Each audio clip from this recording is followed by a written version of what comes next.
Tiene casi 30 años de experiencia. Líder espiritual, fundador de un ministerio con 170 iglesias, 106 de ellas con templos propios. Creó la fundación HAC, con más de 100 comedores y copas de leche. Estableció 160 estaciones radiales propias, siendo la cadena radial más grande de Latinoamérica. Maestro de las Escrituras y fundador del Instituto ICT. Realiza reuniones multitudinarias, recorriendo más de 1 millón de kilómetros para unir las almas con la salvación de Cristo, donde se ven milagros impresionantes. Es músico multiinstrumentista y compositor. Compuso adoraciones y alabanzas que se cantan en muchas congregaciones. Es además fundador de 8 colegios, primario y secundario, y de un club deportivo. Cuenta con capacitación secular como abogado, además de sus estudios en licenciatura en recursos humanos, periodismo, notariado y martillero. Experto en informática y diseño gráfico, empresario y emprendedor. Con ustedes, el mensaje de la palabra de Dios, a cargo de Hernán Alberto Cortés. Hay una palabra tremenda, una palabra maravillosa que cuenta la historia que el pueblo de Israel, después de que estuvieron muchos años en cautiverio, en un momento dice que Dios les dijo que ya era el tiempo de la bendición. Habían atravesado muchas luchas, pruebas. Dice que ahora era un tiempo distinto, un tiempo nuevo, un tiempo de fe. Entonces el pueblo se dispone para escapar del tiempo malo. ¿Sabes? La Biblia dice, como David decía, ¿quién me dice alas como paloma para volar lejos? Me iría lejos a un lugar de refugio, para que Dios me sustente, para que Dios me dé la paz y la tranquilidad que necesito. Él estaba atravesando momentos duros. El pueblo de Israel dice que fue llevado cautivo a Babilonia, y en un momento dice la Escritura que la gente le decía, ¿por qué no nos cantan esas canciones tan bonitas que tienen ahí en Israel? Y dice que ellos decían, ¿cómo podremos cantar canciones de alabanza estando en tierra de aflicción? ¿Cómo podemos estar contentos estando aquí en medio de este sufrimiento? Entonces cuenta la Escritura que ellos habían colgado las arpas, habían guardado todos sus instrumentos y no querían tocar. No se escuchaba cántico de gozo entre el pueblo de Israel. Estaban cautivos, no había motivos para gozarse. Entonces dice que después de cierto tiempo, Dios ve que ya era el momento de darles la libertad. Era el momento de que Dios actúe. Era el tiempo de que Dios los liberte. La Biblia dice que a veces nosotros por nuestra propia cuenta nos metemos en problemas, encontramos dificultades, encontramos pruebas, caemos esclavos de las garras del diablo. Entonces luego Dios tiene que venir y libertarnos. La Escritura dice, una cosa sé, dice Dios, que yo hice al hombre justo, pero ellos buscaron sus muchas perversiones. Algunos dicen, yo no puedo cambiar. Eso es mentira. Todos pueden cambiar. Esa es una excusa. Todos podemos decir, yo no puedo cambiar y seguir haciendo lo malo que hacíamos antes. El que toma dice, yo no puedo dejar de tomar. Eso es mentira. Aquel que se droga dice, no, pastor, es que usted no sabe lo que es la droga. Nunca nadie salió de la droga. Es más, nos terminamos volviendo locos, dice, y le ponen misterio. Yo digo, en lugar de mostrar lo que es fácil, nos quieren hacer tener miedo de que nadie va a salir de la droga. Así hablaba yo con uno, decía, no, nadie sale. Y si sale alguno, sale medio loco, dice. Así. No va a ser como una hermana que venía a la iglesia, cuando veía que un hermano cometió un error, dice, a las drogas que consumía antes le habrán dejado medio mal la cabeza, decía. Dije, esa hermana tenía una lengua terrible. Terrible. No quedaba nadie en pie delante de ella. La Biblia dice que la lengua es como un pequeño fuego que enciende un gran bosque. Dice la Biblia que es un pequeño miembro, pero que se jacta de grandes cosas. La lengua dice que toda cosa en el mundo puede ser controlada, todo animal, dice, es más, Dios desafía, dice, cualquier animal que encuentren salvaje lo van a terminar domesticando, lo van a terminar domando, pero la lengua, dice Dios, no la podrán domar. No la podrán domar. Alguno dice, ve pastor, ahí está. No podemos salir de las drogas. No podemos dejar el alcohol. El que nace violento no cambia. Yo conocí a otra persona que decía, no, dice, ¿para qué te vas a romper la cabeza? El que nace para pito nunca llega a corneta, dice. Ahora sí es fácil, ¿cierto? Cada uno asume la situación que está viviendo y se deja morir y deja pasar los días y trata de sacar o acomodar su vida a la realidad que le toca o a la realidad que le tocó y listo. Y se acabó la historia. Nadie puede salir de un loquero, pastor. El que está en un loquero no sale más. Ya queda el loco no cambia, porque es una enfermedad, es un trastorno. ¿Cómo se lo puede hacer cambiar a uno que está trastornado? Dice. No puede cambiar. No puede cambiar al drogadicto, no puede cambiar aquel que está en una clínica de salud mental, no puede cambiar.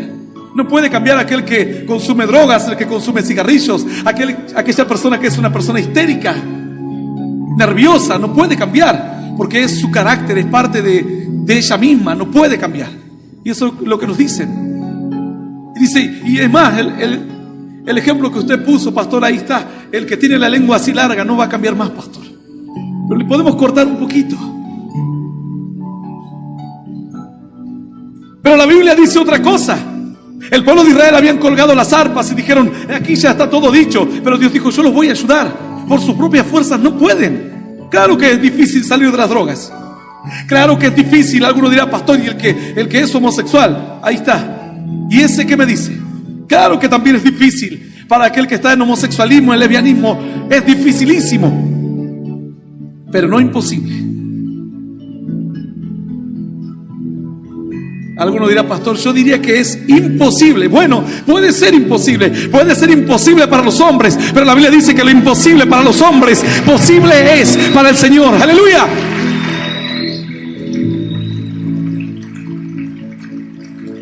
Yo he conocido varones que ejercieron el homosexualismo por años.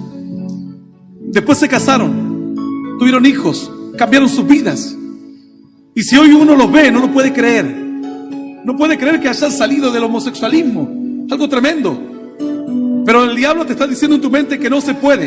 Entonces, yo nací así, pastor. Yo soy así medio tibio, medio carnal, pero quiérame así como soy, pastor. Bueno, así le dice el marido a la esposa. Yo soy medio loco, vos viste, pero perdoname. Pero quereme así como soy. La mujer lo quiere 1 año, lo quiere 2, lo quiere 4, lo quiere 5. En el 7º año ya no lo quiere más. No es más fácil decir, ayúdame a cambiar. Voy a poner mi fuerza y mi corazón, le voy a pedir ayuda al Señor para cambiar. En lugar de pedir que los demás te acepten como sos. En lugar de pedir que los demás, que no tan solo vos asumas tu dolor, tu angustia, sino pedirle a los demás que también te asuman en esa condición, en esa situación. El pueblo de Israel habían asumido que ellos iban a estar esclavos por muchos años. Colgaron las arpas y dijeron, bueno, aquí hasta la muerte. Y así pasaban los años. Mas un día vino palabra de Dios a los que estaban en el pueblo. Y los que antes eran desanimados, en un momento alguien vino y dijo, ¿sabes qué? Dios me habló. ¿Y qué te dijo el Señor? Que nos va a libertar. Que nos va a libertar de los babilonios. ¿Cómo? ¿Con quién? ¿Con qué armas? Si fuimos a pedir ayuda a los egipcios y salieron los babilonios y los destruyeron. ¿A quién le pediremos ayuda?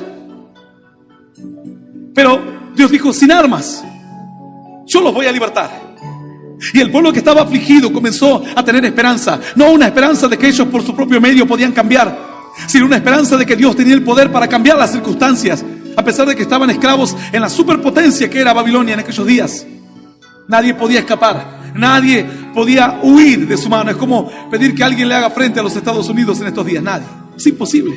Ellos pueden invadir y hacer guerras preventivas por donde quieran. Así que cuidado. Y nadie puede decir nada. Cuando quieren respetan la ONU, cuando no quieren no la respetan. Es así. En aquellos días Babilonia era una superpotencia, un imperio. Entonces vino palabra de Dios y Dios le dijo, yo los voy a libertar, yo los voy a salvar, yo los voy a redimir. Algunos no creían, pero otros comenzaron a tener esperanza. El primer cambio fue en la esperanza, en el estado de ánimo. Ahí comenzó el milagro. Hay veces que uno tiene que cambiar, pero el primer cambio va a empezar en nuestro estado de ánimo, en nuestra fe, en la convicción de saber que Dios está de nuestro lado. Y cuando peleamos, no peleamos solos. La Escritura dice que Él nos dará las fuerzas. Él nos dará el poder. Él nos da la autoridad. Si uno dice que las drogas son más fuertes y que uno no las va a dejar, entonces indirectamente está diciendo que Dios no tiene el poder sobre las drogas. Que Dios no tiene el poder para transformar a un homosexual, a una lesbiana. Que Dios no tiene el poder para transformar a un delincuente, a un desquiciado mental. Entonces el poder de Dios es limitado. Dios nada puede hacer. Los que estaban en Babilonia comenzaron a creer. Y dice que empezaron a alegrar su corazón, empezaron a tener un ánimo diferente. Ahora su estado de ánimo estaba cambiando. Ahora estaban en bendición. Y de a poco dice que Dios les siguió hablando a uno y a otro. Y el pueblo empezó a animarse unos a otros, comenzaron a creer. Vino palabra a Esdras. Y así fue como Esdras empezó a guiar al pueblo. Hablaron con el rey dijo: yo los voy a dejar ir. Así que ustedes me dicen que vienen de parte de Dios. Y ellos le dijeron: sí, Dios nos dijo que nos dejes ir. Y él decía: ¿y cómo es tu Dios? Y nuestro Dios es grande, es poderoso, decían ellos. Entonces dice que se firma aquel famoso edicto de Ciro y dejan que cada pueblo vuelva a su tierra, que los judíos vuelvan a su tierra, todos los esclavos. Entonces dice que el rey le llamó a Esdras y le dijo: ¿sabes qué, Esdras? El viaje es muy largo y es muy peligroso. Hay muchos ladrones, hay muchos bandidos, hay mucha gente, tribus que viven del saqueo. Y seguramente cuando ustedes vayan se van a topar con muchas de ellas. Quieren que les ponga algunos soldados para que los cuiden. Entonces, ¿sabes qué dijo Esdras? La pensó en un momento, dijo: la verdad que sí tiene razón. Pero dijo: me dio vergüenza pedirle guardia al rey cuando le había hablado de un Dios grande. Entonces dijo: no, rey, dijo, si te hemos dicho que nuestro Dios es grande, que nuestro Dios es poderoso, Él nos guiará por el camino del desierto, los cientos de kilómetros que hagamos, entre montañas, ríos y valles, y Él nos cuidará, y Él nos protegerá, y saldremos de aquí en paz, y llegaremos a nuestra tierra en paz. Dice que Esdras un poco titubeaba, pero decía: yo no puedo decirle que es un Dios grande y después andar pidiéndole que me cuiden. Y así salió el pueblo de Babilonia y se volvieron. Esto fue otra vez. Ya habían estado esclavos en Egipto, pero esta vez cayeron esclavos en Babilonia. Y empezaron a volver de a poco los contingentes y las familias.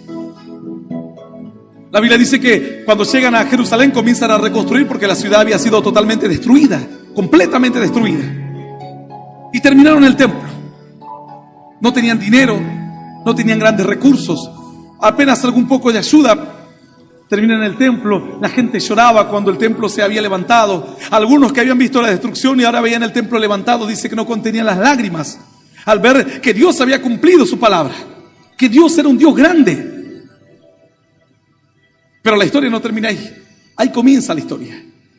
Ahí comienza la historia de un varón llamado Nehemías, del cual vamos a conocer hoy. Este varón Nehemías dice que aún se encontraba, porque venían de a contingentes, de a grupos, y todavía se encontraba allá en Babilonia, en un lugar importante en la corte del rey, pero era un hombre de Dios. Dice que en un momento Dios despierta su corazón y le dice: ¿sabes qué? Te tienes que ir porque el templo ha sido levantado, pero falta algo. El templo no tiene protección, la gente no sabe defenderse por sí misma. Los enemigos le andan merodeando. Tarde o temprano Jerusalén volverá a caer en manos de otro adversario. Tienes que volverte. Entonces dice así como Nehemías le dice al rey: ¿sabe qué, rey? Dios me está diciendo que me tengo que ir. Tengo que ir a ayudar a mi pueblo. Mi pueblo ahora adora a Dios. Mi pueblo ahora cree en Dios. Pero mi pueblo tiene que aprender a defenderse de los ataques del adversario. Y no tiene murallas. La ciudad está sin protección. Todos los muros están caídos. Dice que el rey lo bendice. Le dice: vete y haz conforme tu Dios te ha puesto en tu corazón. Así Nehemías se va. Y dice que llega de noche a Jerusalén. Y cuando llega estaban todas las piedras volteadas, todo tirado en un desastre. Lo único que estaba en pie era el templo y algunas casas que habitaban ahí. Y cuando él ve todo eso, dice que llora en su corazón, le da tristeza. Todas las piedras estaban ahí, pero la determinación era la que faltaba. Sabes que Nehemías no se trae de Babilonia ni piedras, ni nada por el estilo, ni obreros. Estaba todo para levantar, pero lo que faltaba era la fe, era la convicción, era la determinación de fortalecer la obra del Señor. La Biblia dice entonces que Nehemías al otro día se levanta y comienza a hablar con la gente y por jefes de familia los ordena y les dice: vamos a levantar las murallas de la ciudad del Señor, de Jerusalén. Y empieza a ordenar a cada uno y le asigna a cada uno un tramo para que comiencen a trabajar. Y dice que algunos se animaron, dijeron: sí, Dios nos va a bendecir. Y comenzaron a trabajar. Pero no había obreros. Y dice que entre que ellos trabajaban, pasaban los enemigos por lejos y los amenazaban. Entonces dice que ellos tenían que trabajar con las espadas ceñidas a la cintura por las dudas, porque en algún momento podían venir a atacarlos y ahí nomás tenían que sacar la espada y comenzar a defenderse. Dice que con una mano construían y con la otra sostenían las espadas en algunos casos, por prevención. Y la gente comenzó a hacerle burla de ellos, diciendo: nunca van a terminar jamás de levantar estos muros, jamás lo harán. Pero Nehemías comenzó a poner manos a la obra. Y dice la Biblia así, capítulo 6 del libro de Nehemías, versículo 1, dice Dios: cuando oyeron Sanbalat y Tobías y Gesem el árabe y los demás de nuestros enemigos que yo había edificado el muro y que no quedaba en él portillo, aunque aquel tiempo no había puesto las hojas en las puertas, Sanbalat y Gesem enviaron a decirme: ven y reunámonos en alguna de las aldeas en el campo de Ono. Mas ellos habían pensado hacerme mal.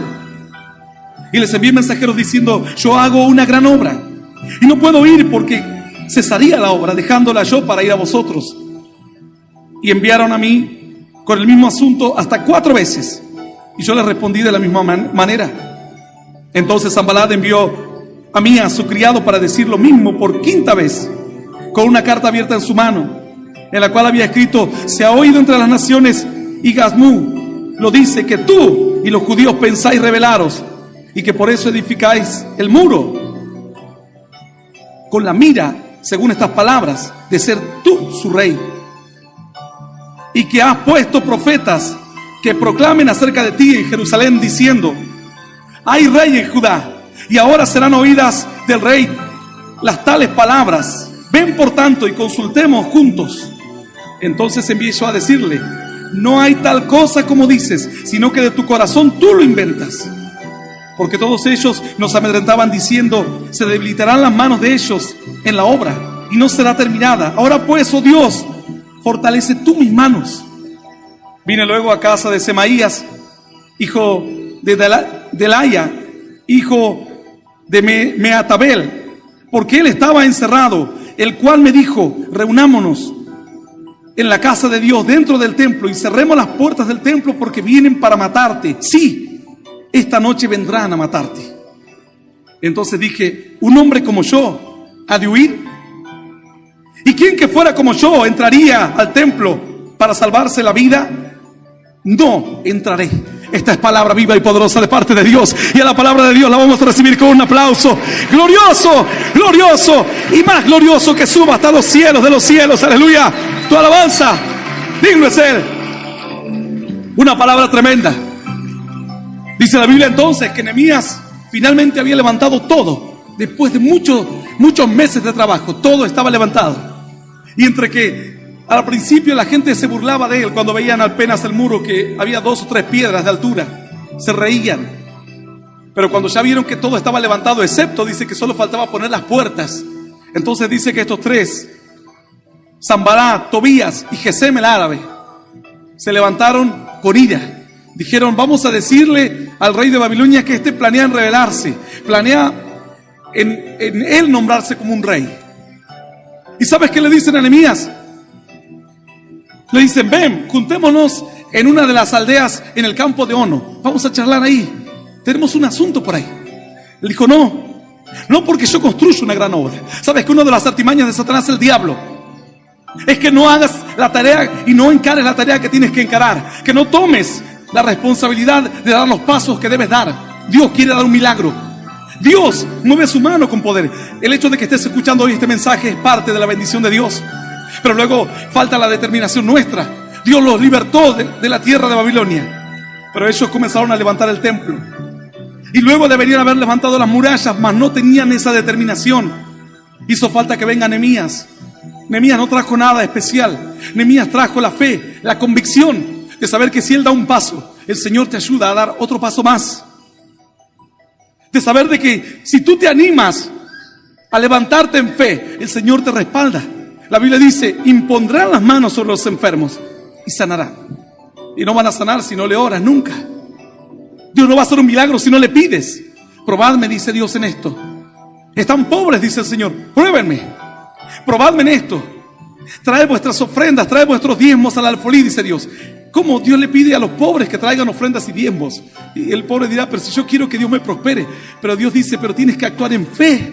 El milagro no anda sino por la autopista de la fe. Traedme, dice, las ofrendas, los diezmos al alfolí. Mostrame que crees en mi palabra. Y vas a ver cómo yo abro la ventana de los cielos y hago derramar bendición sobre tu casa hasta que sobreabunde. Hasta que sobreabunde. Hago multiplicar los bienes, multiplicar la prosperidad.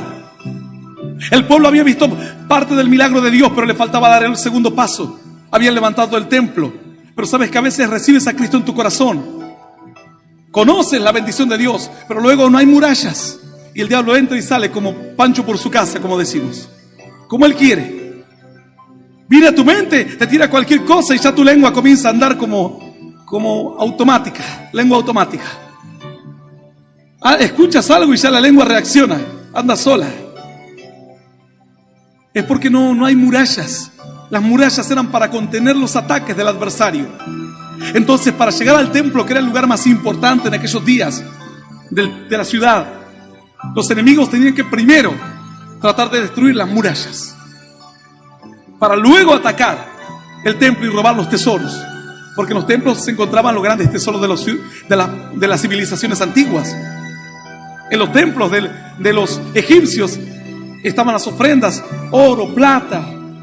En los templos de los judíos estaban las ofrendas de ellos. La Biblia dice que cuando había guerra, dice que en una oportunidad hubo guerra de los filisteos contra los hijos de Dios. Y los hijos de Dios andaban mal. Esa era la verdad. Andaban mal. Uno puede ser un hijo de Dios, pero si anda mal, no pasa nada. Pero pastor, si yo soy un hijo de Dios, la Biblia dice que todos los que hacen la voluntad de Dios y son guiados por Dios, estos son hijos de Dios. Uno puede decir que es un hijo de Dios, pero ¿cuál es ese hijo que abre la puerta, se va a la hora que quiere, vuelve a la hora que quiere? Y en un momento el padre le dice, bueno, será mi hijo, pero yo no te voy a aguantar así. Y no puede disfrutar de las bendiciones de ser parte de la familia, porque está actuando mal.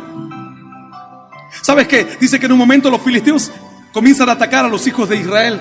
Y los hijos de Israel salen a la batalla en fe, pero andaban mal. Salen en fe, pero andaban para atrás. Estaban destruidos espiritualmente. Pero ellos tenían el ánimo humano. Decían, vamos a pelear con estos. Mira la espada, y agarraban la espada y hacían piruetas. Y fueron. Y dice que se enfrentaron en algunas primeras batallas, algunas escaramuzas de batallas. Y dice que los filisteos prevalecieron. Entonces se replegaron. Dijeron, vamos a redoblar la apuesta. Es más, vamos a pelear con la fuerza que tenemos. Dijeron, y vamos a traer el arca del pacto, dijeron. Porque ya veían que con sus fuerzas no iba a pasar nada. Entonces alguien dijo, bueno, pero Dios está con nosotros. Y el arca del pacto era uno de los símbolos más sagrados que tenían los hijos de Israel en aquellos días. Era un cofre de oro que tenía una tapa arriba, y en la tapa había dos querubines sentados tocándose con las dos alas, unos con otros. Al costado de aquella caja había dos anillos de cada lado. Sobre él los sacerdotes ponían una vara de madera recubierta con oro y la transportaban de esa manera. Adentro del arca estaban el maná, las tablas de la ley que había recibido Moisés en el monte Sinaí y la vara de Aarón que reverdeció. Ellos conservaban todo esto ahí. Era uno de los símbolos más sagrados. Estaba en el lugar santísimo, aquel lugar en donde el sacerdote entraba solo una vez al año. Y a veces, si se moría, lo tenían que sacar con algún hilo o algo, porque nadie podía entrar ahí. Si andaba mal y la gloria de Dios lo mataba, entonces con una soga que llevaban atada a la cintura lo traían para afuera. Así, era lo más sagrado. Entonces dijeron, con el arca los matamos a todos, dijeron. Entonces dice que llevaron el arca y los filisteos estaban del otro lado viendo por allá en la otra colina que estaban los hijos de Israel. Y dice que de repente estaban los filisteos ahí y escucharon un estruendo tan grande que dice, según la escritura, que la tierra tembló, porque cuando vieron los hijos de Dios que llegó el arca al campamento, los soldados gritaban, zapateaban, decían, ahora tenemos el poder, decían. Así como la cruz que a veces llevas aquí en el pecho y piensas que tienes el poder con cruz y todo, sabes que el diablo va a agarrar esa cruz y la va a empezar a masticar. Así como las estampitas que algunos dicen, no, yo cuando ando con esta, dice, la tengo en la billetera ahí. ¿Sabes cuántos perecieron con estampitas y todo? ¿Sabes qué dice? Que entonces los filisteos, dice que escucharon y empezaron a tener miedo, pero entre ellos dijeron, bueno, esforcémonos, hagamos lo que podamos porque ya estamos en esto. Y si salimos huyendo va a ser peor porque nos van a perseguir y nos van a matar a todos. Esforcémonos. De alguna manera tratemos de pelear. Y decían, los dioses han descendido al campamento de los israelitas, decían ellos. Pero dice que salieron al campo de batalla los filisteos. Y los judíos también. Y los judíos estaban animados porque decían, Dios está con nosotros. Pero lo único que tenían era el arca. No tenían una vida de bendición, no tenían la protección espiritual. Entonces dice que los filisteos se enfrentan en batalla contra los hijos de Israel y los vencen y los derrotan y capturan el arca del pacto y se la llevan. Dice que cuando se la llevan, ¿a dónde se la iban a llevar? ¿A dónde dijimos que se llevaban los tesoros más preciados? Al templo. Entonces dice que se la llevan al templo de Dagón, que era una estatua, un monigote que tenían, que era según ellos su dios, y lo ponen ahí. Entonces se van y dicen, aquí Dagón, tú que nos has ayudado en esta guerra, te traemos a esta arca de los israelitas, esta ofrenda. Y dice que al otro día lo dejaron ahí, se fueron cada uno a dormir, a festejar. Al otro día vienen al templo y lo encuentran a la estatua de Dagón tirado de rodillas frente al arca. Dice que miran encima una estatua, ¿no? Para que se doble de tal manera. Dice que lo miran y tenían que hacer lo que se levante, pero solito no se levantaba. Así que imagínate las peripecias que habrán hecho los filisteos para volver a poner erguido a su Dagón. Y dice que lo volvieron a poner erguido. Le dijeron, no, vos quédate acá. Y así se fueron al otro día, lo mismo. Al otro día entraron y otra vez Dagón estaba de rodillas, postrado.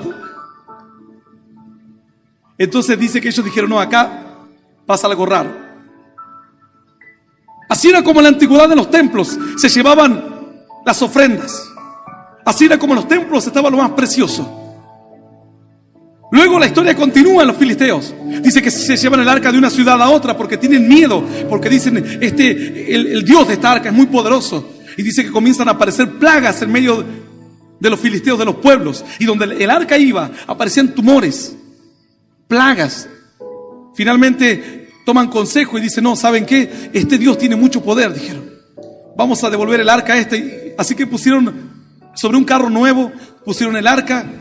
Y dice que pusieron un caballo y dijeron, si es realmente este Dios es tan poderoso, lo vamos a dejar aquí solito y a ver si conoce el camino. Y dice que lo dejaron en el camino. Y los animales comenzaron a caminar hasta que llegaron a la tierra de Israel. Cuando los israelitas vieron que venía el arca solita, alguno habrá dicho, este Dios se sabe defender solo. Sola volvió el arca. Y sabes el dinero que representaba, porque luego lee en la Biblia cómo estaba construida el arca, era todo oro. Dice, es más, que antes de mandarla ellos dijeron, no, ¿cómo la vamos a mandar vacía? ¿Qué nos atacó? ¿Cuáles fueron las plagas? Y nos atacaron tumores, nos atacaron ratones, nos atacaron todas las plagas. Entonces dijeron, hagamos tumores, pero de oro. Y abrieron el cofre y los metieron ahí. Ratones, todo de oro. Llenaron de oro el cofre y lo mandaron, diciéndole, paguemos a este Dios para que no nos dañe más. Y así es como el arca volvió con dinero. Algo tremendo. Pero los que no se sabían cuidar solos eran los hijos de Israel, que pensaban que solamente un símbolo los iba a salvar. Ellos necesitaban tener la protección. No solamente en la comunión con Dios, el saber que tu Dios está ahí, sino aprender a proteger para que nadie robe la bendición que Dios te dio, para que nadie robe la paz, la esperanza que Dios te dio. Por eso es tan importante la actitud de Nehemías de construir la muralla, porque la muralla proveía la fortaleza, el cuidado, para que el enemigo no viniese a robar lo que Dios te había dado. Yo conozco creyentes que antes eran de una gran bendición, pero hoy ellos miran y dicen, no sé, pastor, ¿dónde quedó todo lo que antes yo tenía? Y te lo robó. Extraños devoraron tu fuerza, dice la Biblia, y tú no lo supiste. Extraños, cosas que no conoces, te quitaron las fuerzas y tú no te diste cuenta. ¿Cómo? ¿Y cómo me quitan las fuerzas? ¿Cómo me quita la bendición? El diablo. ¿Qué era lo que le dijeron a Nehemías? Le dijeron: ven, vamos a reunirnos en alguna de las aldeas del campo de Ono. El campo de Ono era un lugar bonito. Vamos a charlar ahí mientras contemplamos toda la pradera, comamos un asadito, hagamos algo. Vamos, Nehemías, si ya trabajaste tanto. El diablo lo quería distraer, sacarlo del proyecto y del plan que Dios le había puesto. El diablo lo quería entretener con otra cosa. Algunos, cuando están a punto de ver la gran bendición de Dios, les dan una oferta de un trabajo mejor y les dan una oportunidad para que vayan y ganen el doble de salario. Y antes no. ¿No es de sospechar eso? ¿No es sospechoso cuando, así como decía un jovencito: yo no sé, pastor, ahora que me vine a la iglesia todas las chicas me miran, dice, y antes nada, dice, y ahora todas me miran? El problema es que después se apartó. Y le decía una hermana: qué bronca me da, decía, antes cuando iba a la iglesia todas me miraban, y ahora que puedo hacer lo que quiera, nadie me mira, dice. Qué tremendo. Pero el diablo le dijo: venite aquí a los campos de Ono, vamos a charlar con algunas chicas por ahí. Y este se entusiasmó, se creyó todo. Así que se alejó. Después de un tiempo siguió luchando, fortaleciéndose en Dios, pero miraba a lo lejos los campos de Ono y decía: ¿será que estoy tan matador últimamente? Así que agarró y se apartó. El asunto es que cuando fue a los campos de Ono no había nada. No había nada para él. Lo peor de todo es que había perdido su fe, había perdido la bendición que Dios tenía para él.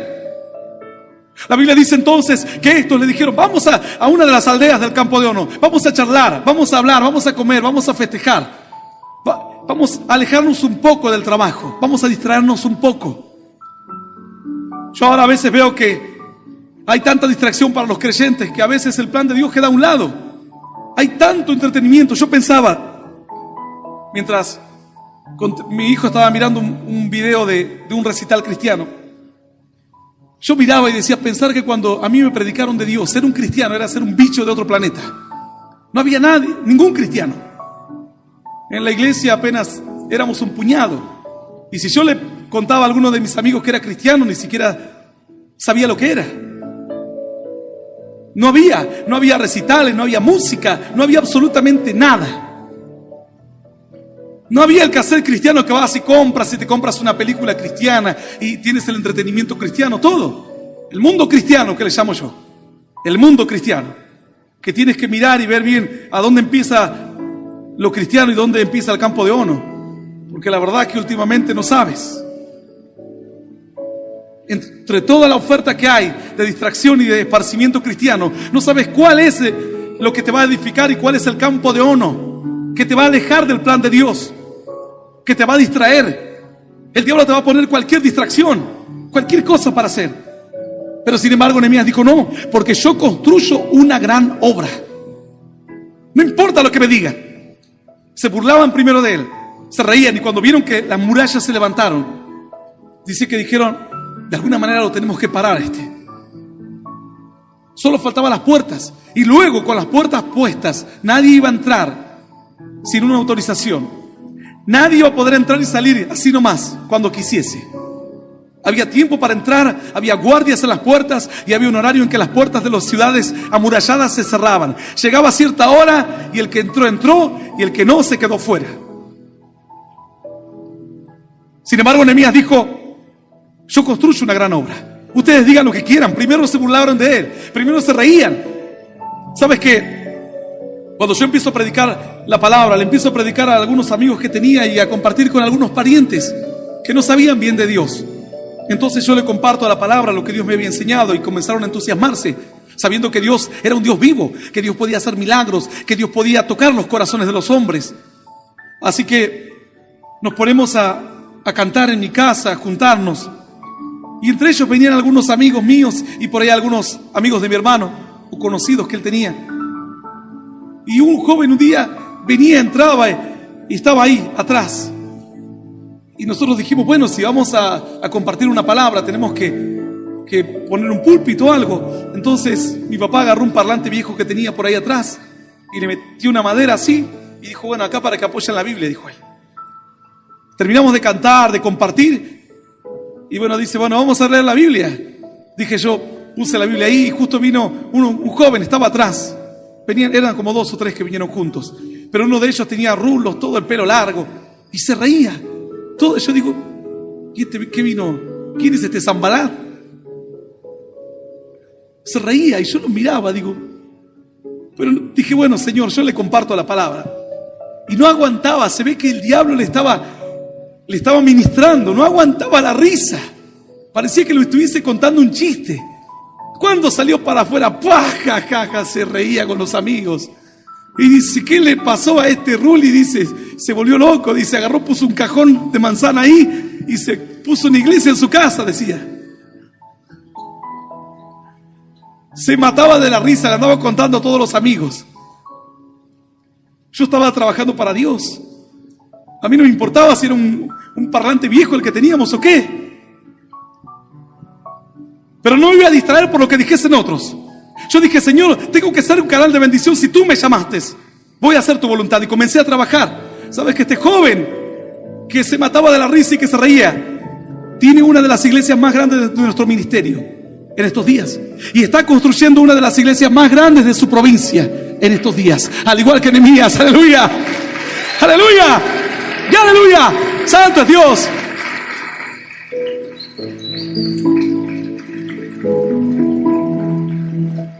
A veces me llama y me dice, pastor, se me abrió una grieta en la pared, ¿qué hago? Bueno, hermano, seguí construyendo, pero mirá si después se cae. Le digo, bueno, si se cae es mi responsabilidad. Le digo, no te hagas problema, vos construí, que no se debiliten tus manos, que no te detengas. Dios cuando tiene planes, vendrá el enemigo como un río, dice la Biblia, pero el Señor plantará bandera contra él. Entonces dice que Nehemías dijo, no, definitivamente no me voy a dejar entretener por nadie, no por lo que se rían los demás, no por lo que los demás piensen de mí. Entonces dice que hasta 4 veces vinieron, hasta con una carta abierta. Pero Nehemías dijo, no, yo voy a construir una gran obra, dice la Biblia. Versículo 8, entonces envié yo a decirle, no hay tal cosa como tú dices, sino que tú de tu corazón, tú lo inventas. Porque todos ellos nos amedrentaban diciendo, se debilitarán las manos de ellos en la obra y no será terminada. Ahora pues, oh Dios, fortalece tú mis manos. Todo lo que él iba contando, lo iba contando en medio de la historia, en medio de lo que estaba viviendo. Dice, vine luego a casa de Semaías, hijo de Delaya, hijo de Mehetabel, porque él estaba encerrado. Dice que este varón, Semaías, estaba encerrado. Semaías, según se cree, era un profeta. La palabra Semaías significa el que oye la voz de Dios. Por un lado, el diablo no pudo destruirlo, entonces utilizó, dice que lo sobornaron. Estos 3 se juntaron, le dijeron, tomate, vamos a pagar tanto dinero para que le digas a Nehemías que se encierre, porque esta noche lo vamos a ir a matar, que se encierre en la casa de Jehová. Así que dice que él se encerró. Y le dijeron, Nehemías, ve allá porque Semaías está encerrado en la casa del Señor. Porque viene algo terrible esta noche va a pasar. Tienes que estar ahí en la presencia de Dios, cubierto, a salvo. Entonces le dice Semaías, ven, enciérrate esta noche conmigo, porque esta noche vienen a matarte. Han planeado quitarte la vida.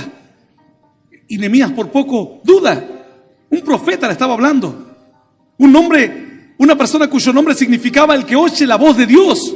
Pero en ese momento, ¿sabes? La voz que estaba escuchando, la voz de Satanás estaba escuchando. Entonces Nehemías dice, no, un hombre como yo no me voy a encerrar. No voy a dejar que el diablo me haga tener miedo. Un hombre como yo no va a terminar encerrado. Esto no es sino otra cosa que un plan de ellos para alejarme del plan de Dios, para alejarme de la voluntad del Señor. Primero con la distracción y luego con el temor. Pero Nehemías dijo, no, Dios está conmigo. Si Él me dio las fuerzas para hacer todo lo que hice, me dará las fuerzas para seguir más adelante. Hay personas que se quedan en donde están en estos días porque tienen miedo a lo que va a venir después, tienen miedo al fracaso, tienen miedo que se van a enfermar. El diablo, de una u otra manera, está tratando de robar la bendición. El temor es una de las armas que Satanás más utiliza. La Biblia dice que había hombres que por el temor a la muerte estaban esclavos en esta vida, por lo cual Dios vino a libertarlos. Tenían miedo a morirse. Tenían miedo. ¿Qué me va a pasar mañana? ¿Qué van a comer mis hijos? ¿Y qué me va a pasar cuando sea grande? ¿Y qué me pasa si no tengo trabajo? ¿Y qué me pasa si la jubilación no me sale? ¿Y qué pasa si me roban el auto? ¿Si me roban la casa? Cierta mujer le pasó así aquí en esta ciudad. Empezó a tener miedo de la ola de inseguridad, de la ola de delincuencia. ¿Sabes que en nuestro país hay una histeria total? En los Estados Unidos todos los días roban. Todos los días hay asesinatos, crímenes. Todos los días la policía mata a 3, 4, así nomás. Se desayunan con 4 o 5 todos los días. Solo en el área de Los Ángeles siempre hay 3, 4 muertes. Muertes preventivas. Ellos ven que metés la mano en el bolsillo, te metieron 4 balas en el pecho por las dudas. Y luego miran a ver si estabas sacando un paquete de galleta o qué tenías. Es así.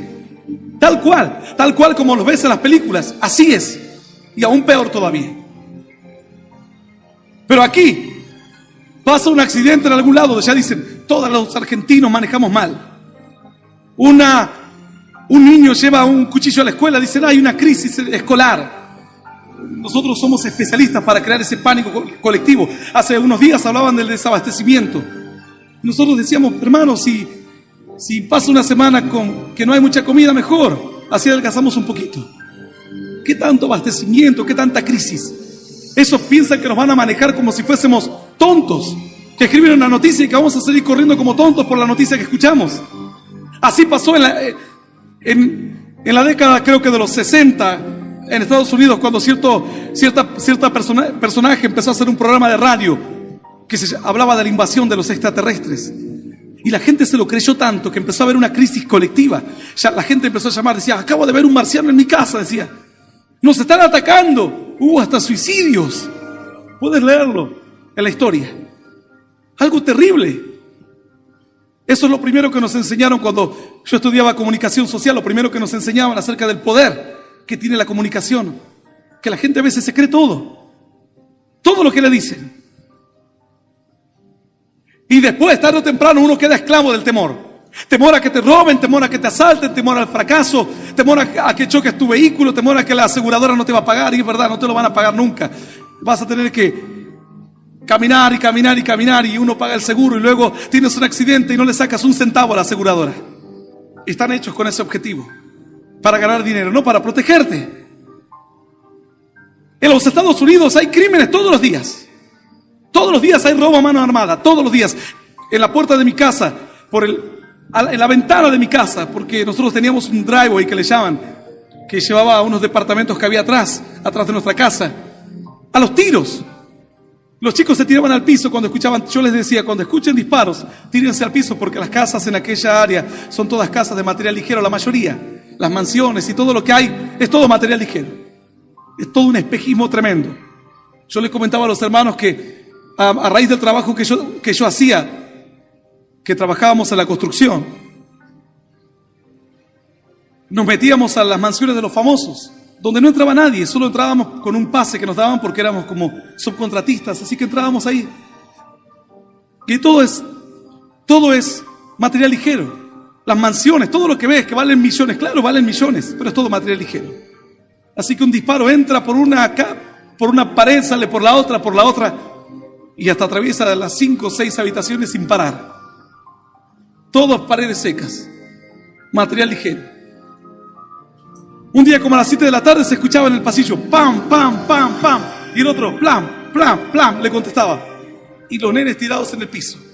Otro día a las 1 de la mañana, uno corría, tan, le iba tirando, y el otro se daba vuelta y de atrás miraba para atrás y le tiraba así, plas, plas, y nosotros con mi esposa mirábamos por la ventana y no dábamos crédito a lo que veían nuestros ojos. Otra vez, a 20 metros ya estaba el ali que le llaman, que es un pasaje, y ahí siempre los vehículos pasaban como en las películas, camionetas de 50, 70 mil dólares, con todas sus llantas de 19, 21 pulgadas y todas tuneadas, como le dicen acá, todas custom, y se paraban, frenaban un poco, miraban así a los departamentos, en algunos departamentos que teníamos como a 50, 60 metros, y empezaban, prum, prum, prum, pam, pam, y después se escuchaban las ruedas, y salía. ¿Sabes que jamás pasaron ni siquiera uno de todos los tiroteos que te estoy contando? Ni siquiera uno. En ningún diario de Los Ángeles. Ni siquiera en los diarios locales. Nada. Nada, absolutamente nada. Secuestros, hay a montones. Vas por el freeway y hay carteles que dicen: secuestro, chapo patente tanto, un niño, secuestro, una niña, secuestro, una mujer. Ese es el sistema Amber que usan ahí en Los Ángeles, por lo menos, creo que está la red en todos los Estados Unidos. Que cuando hay un secuestro enseguida ponen las placas en las autopistas para que ubiquen a la persona que cometió el secuestro. Pero la gente asume que en 10, 12, 15 millones de habitantes siempre va a haber una muerte, siempre va a haber un crimen. Si aquí nomás en nuestra ciudad hay suicidios, crímenes, pero no por eso tienes que andar histérico pensando que mañana va a venir alguien a matarte. El problema es que nosotros aumentamos, sobredimensionamos el problema y no hacemos absolutamente nada para solucionar el problema. No hacemos nada. Todos los días de los prostíbulos, cada tanto sale un muerto, un acuchillado por ahí. Y cuando sale acuchillado, la ola de violencia. Y no, nadie dice: ¿por qué no sacamos los prostíbulos? No, el asunto es vender la noticia. ¿Y sabes qué? Los tontos somos nosotros que compramos esa noticia. Esa es la verdad. Nosotros somos los culpables. Es como a veces: ¿por qué nos tocan estos gobernadores? ¿Por qué nos tocan estos presidentes? Porque somos los que nosotros votamos. Ellos no cayeron del espacio, no son extraterrestres. Son el producto de una sociedad que está enferma, de una mentalidad de fracaso, de alguien que dice: yo me salvo yo y que los demás, ¿qué me importa? Voy yo, robo todo lo que pueda, acumulo y listo, ¿qué me importa a los demás? Para que cuando sea viejo no me muera de hambre, dice. Por el temor. Todos quieren salvarse de alguna manera. Así, el diablo quería atrapar a Nehemías por medio del miedo. Dijo: ven, enciérrate, esta noche te van a venir a matar. Una vez uno me dijo, bueno, no uno, como 3. Y ya vas a ver lo que te voy a hacer, me dice. Yo soy muy pesado, dice, y me amenazó que me iba a matar. Y yo le digo: ¿qué querés, que me largue a llorar? Le digo: matame, le digo. Yo estoy listo. En cualquier momento, si me tengo que ir. Pero le digo: si Dios quiere, me vas a matar. Pero si Dios no quiere, vas a hacer todo lo posible y hasta lo imposible. Y no me vas a poder matar. Nunca más le vi un pelo. Nunca más. Otro me dijo lo mismo. Después terminamos de amigos. No le tengo miedo a la muerte. Mi esposa decía: pero vos, cuidate, Ruli, con esos patoteros. Venían, imagínate. Yo a veces tenía contacto con pandilleros, gente pesada, pero muy pesada. Y me decía: pero vos estás buscando que te maten, me decía. No, le digo, pero tampoco voy a dejar que voy a largar a llorar. Ellos piensan que con un arma me van a hacer tener miedo. La Biblia dice que nuestra fuerza es el Señor. Dios es tu fortaleza. Dios es un escudo alrededor de ti. Dice la Biblia que Dios le dijo a cierto varón: haz Jerusalén otra vez, pero hazla sin muros esta vez, porque yo seré un muro de fuego alrededor de ella. Aleluya. Dijo Nehemías: no voy a ir, no me voy a encerrar en la casa de Dios. Dice Nehemías en el versículo 11: entonces dije: un hombre como yo ha de huir. ¿Y quién que fuera como yo entraría al templo para salvarse la vida? Salvarse él y nadie más que él. No entraré, dijo él. No voy a entrar. Dios me va a ayudar. Ellos querían que él mostrase una imagen de debilidad ante la gente y que luego él cayese en descrédito, que la gente se burlase luego de él, diciendo al final: tanto que muro, y anoche estuviste encerrado con la cola entre las piernas ahí en el templo. Entonces él dijo: no voy a entrar. No voy a dejar que esta gente me robe la bendición. A veces tienes miedo de predicarle al papá, a la mamá. ¿Qué tienes miedo? Que se te rían. Nosotros cuando yo acepté a Cristo no había tantos cristianos como hoy hay, no había recitales. Y a veces uno tenía que darle la cara. Yo en la universidad por ahí me decía, una vez una chica se acerca y me dice: vos sos medio raro, me decía. Yo la miraba, digo: esta está más. Ella pensaba que yo era medio raro, no sé, medio tonto. ¿Qué pensaba que era? Qué raro, porque no participo de lo que ustedes hacen. No, le digo yo. Yo creo en Dios. Y hay cosas y lugares que ya no voy más. Y cosas que antes hacía que ya no las hago más. por amor a Dios, porque sé que es lo mejor para mi vida. Me miraba, media rara, porque uno cuando uno es joven, uno quiere vivir la vida, dice quemar las naves. Así hay algunos que tienen 30 años y ya tienen, ni nave les queda. 2 palos quemados nomás es lo que tienen. Se las quemaron todas en la juventud, nada les quedó, ni ánimo de vivir les quedó. Yo no sé dónde estarán estas jóvenes, yo sí sé dónde estoy. Y sé que el Señor me lleva de un lugar a otro lugar, y donde el Señor me lleva, la bendición me sigue.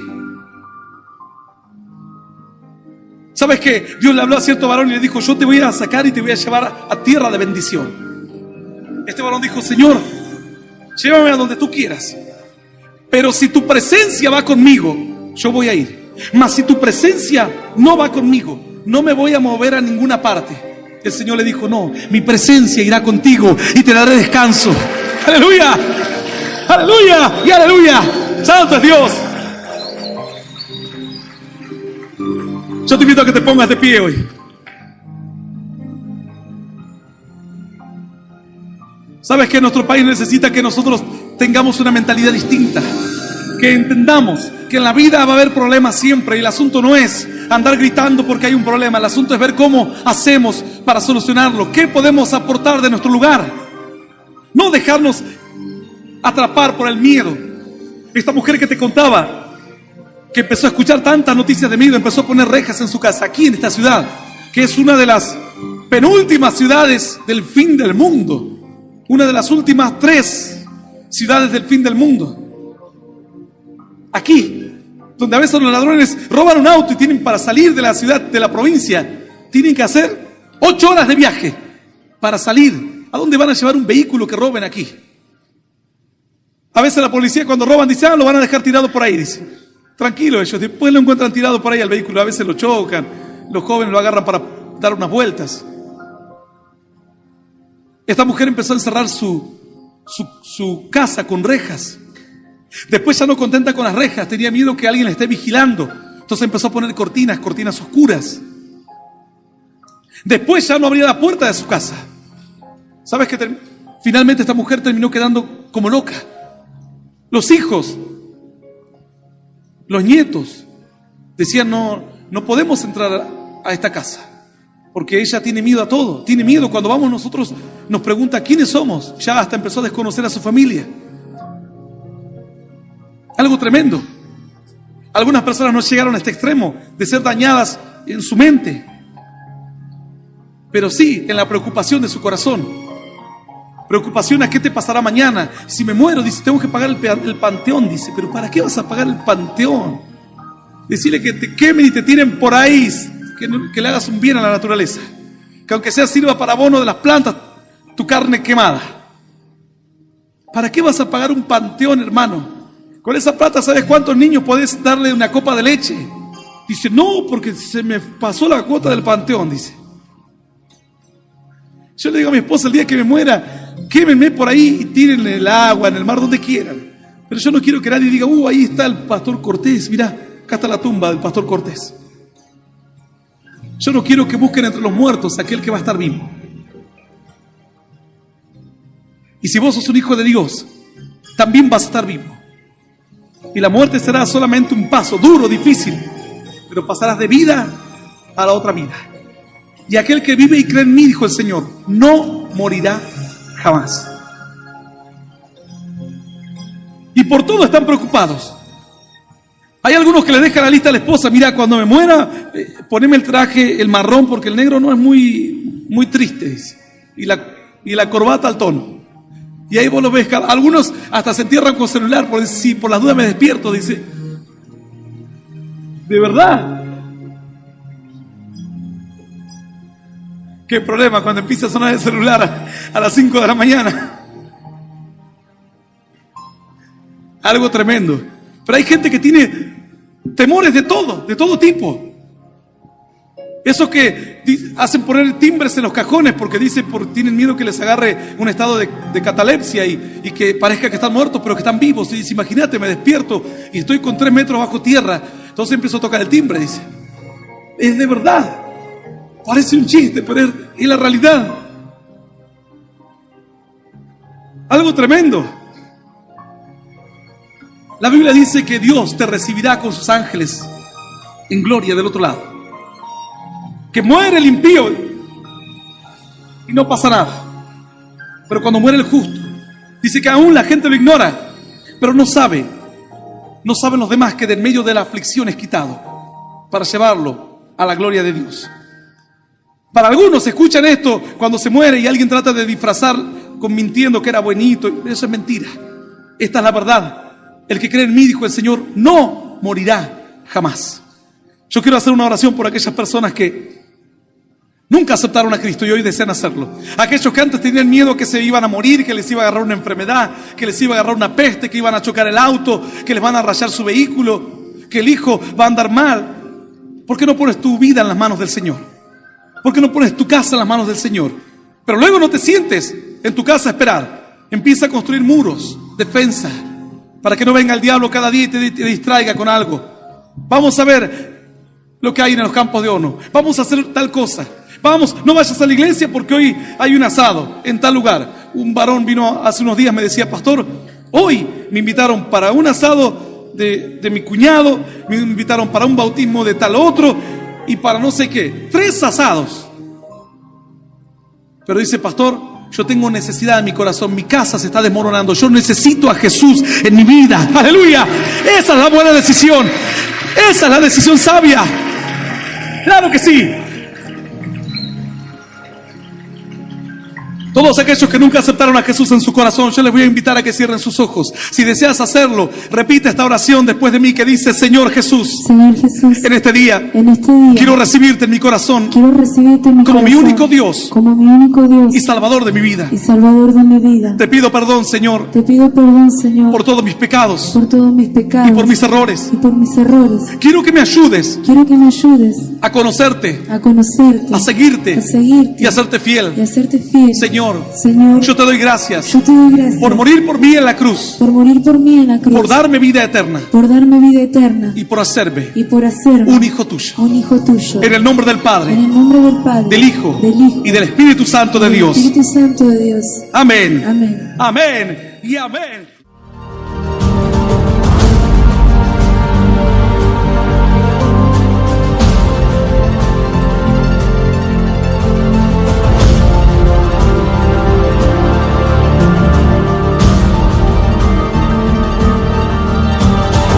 Esto fue Mensaje de Poder y Esperanza con Hernán Alberto Cortés. Para más información, visítanos en hernanalbertocortés.com.